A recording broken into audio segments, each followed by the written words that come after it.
One woman took a chance by quitting her job and going back home to help students all across the city succeed in school.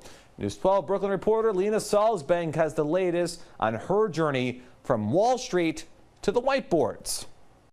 Posing one problem, 180 times 3 is how much? and in turn solving an even larger one.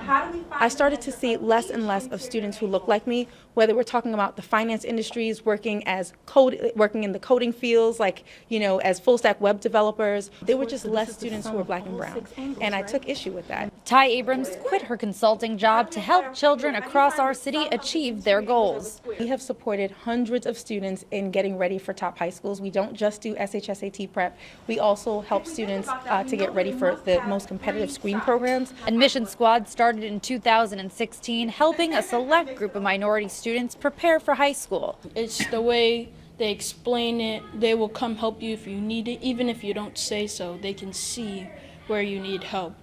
4 hours a week, 6th, 7th, and 8th graders strengthen their skills in math and ELA, something Suru Afarigun struggled to find confidence in.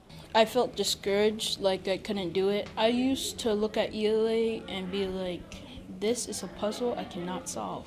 Weeks into the program, his doubts are now behind him. Now that they taught me a bunch of the basics, I feel like it's easier to handle now. AdmissionSquad is hoping to expand throughout the city in the next 2 years, looking at Harlem and the Bronx as future homes for their program.